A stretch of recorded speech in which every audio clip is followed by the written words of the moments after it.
Hello बच्चों, नमस्ते। स्वागत है आप सभी का आपके अपने YouTube channel Mahesh Sharma maths classes पर। आज पढ़ेंगे हम कार्यपत्रक 17 और इसमें हमें क्या पढ़ना है? भिन्न संख्याओं की तुलना करने की समझ बना पाना। हमने कार्यपत्रक 16 में भी भिन्न के बारे में पढ़ा है। मैंने आपको बताया भी था कि भिन्न को हम लिखते हैं P/Q के रूप में। P होता है इसमें अंश और Q क्या होता है? हर, यानी ऊपर वाले को अंश बोलते हैं, नीचे जो होता है उसे हर बोलते हैं। क्यों कभी जीरो नहीं होना चाहिए, ये सब मैंने आपको कार्यपत्रक 16 में बताया। तो चलो शुरू करते हैं हम आज का पहला क्वेश्चन कि कौन कौन सी आकृतियों के भिन्न ऊपर दी गई आकृति के भिन्न के बराबर है, उचित पर सही का निशान लगाइए।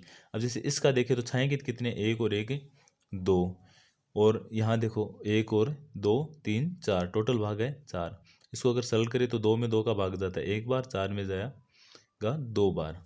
ठीक है, इसे हम यहाँ लिखेंगे तो ये हो गया 1/3। अगर इसको देखें तो 1 2 3 4, यानी यहाँ आएगा ये 4/8। और 4/8 को भी हम क्या लिख सकते हैं, 1/2। तो एक तो ये आ गया ना 1/2, तो एक तो ये सही का निशान लगा देंगे। इसमें देखो ये भी 1/2, तो एक ये भी हो गया। उसके बाद यहाँ देखो 1 2 3 4, तो यानी छायांकित भाग तो हो गए इसमें 4 और कुल भाग है इसमें 6, तो ये तो हुआ 2/3, तो इसमें नहीं लगाएं, तो 2 और 3। उसके बाद दूसरा क्वेश्चन है कि दी गई आकृतियों के छायांकित भाग को भिन्न संख्या में लिखकर आरोही क्रम में लिखिए। तो पहले तो हमें भिन्न संख्या के अंदर लिखना है, तो भिन्न के अंदर लिखें तो देखो छायांकित भाग लिखने हैं हमें। सबसे पहले 1 2 3 4 5, ये 5 छायांकित भाग है। और कुल भाग कितने, 1 2 3 4 5 6 7 8 9, ये 9। उसके बाद में यहाँ देखो पूरा का पूरा ये छायांकित भाग है, तो यानी एक, और कुल भाग भी एक ही है, तो 1/1 लिखो चाहे 1 लिखो। यहाँ छायांकित भाग है 3, कुल भाग कितने हो गए 4। यहाँ देखो छायांकित भाग है 1, कुल भाग कितने हो गए 4।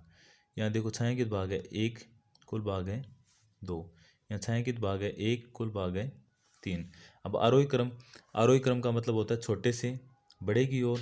और सबसे इनके अंदर अपन देखें कि सबसे छोटा, तो अगर 5 में भाग देखें हम तो 50, 9 पंजे 45, तो यानी 0.5 के समथिंग आता है।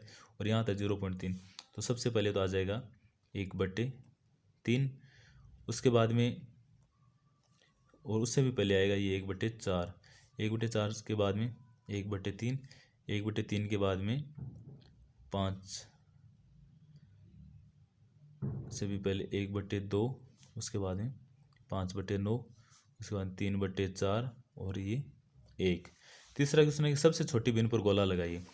मैंने आपको पहले भी बताया है, जैसे 6 7 की वर्कबुक करवाई थी उसमें भी, और इसमें वापस बता दूं कि अगर सबका हर समान हो, हर क्या हो समान, तो अंश में जिसका अंश सबसे छोटा छोटा होता है वो भिन्न सबसे छोटी, और जिसका अंश सबसे बड़ा वो भिन्न सबसे बड़ी। तो हमें लगाना है छोटी भिन्न पे गोला। तो देखो अंश सबका हर सबका 5 है, अंश इसका 3 छोटा है, तो ये सबसे छोटी भिन्न हो गई। ठीक है, ऐसे ही यहाँ देखो इनमें भी हर क्या है, सब में समान, तो जिसका अंश छोटा छोटा वही भिन्न सबसे बड़ी। अब मैं ये बताता हूँ, यहाँ देखो हर तो क्या है सबके अलग अलग, लेकिन अंश सबके समान है।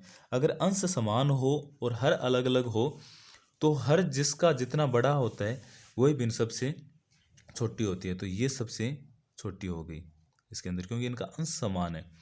अब बचा ये 8/5, 8/5 यानी ये तो एक से ज़्यादा है, तो इसका देखें नहीं। उसके बाद 4/3, ये भी एक से ज़्यादा है। 5/2, ये 2 से भी ज़्यादा है, और सबसे छोटी होगी ये कैसे हो, देखो इनमें सब में अंश छोटा है, अंश बड़ा है और हर छोटा है, लेकिन यहाँ इसका उल्टा है, देखो अंश छोटा और हर बड़ा।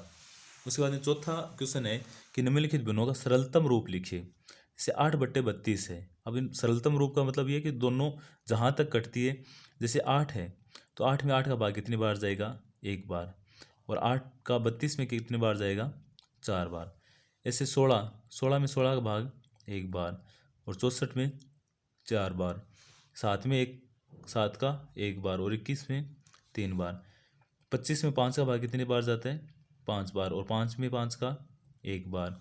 ऐसे 9 में 9 का एक बार, 81 में 9 बार। ठीक है, ऐसे 31 में 31 का भाग जाता है 1 बार, और 124 में जाएगा 4 बार।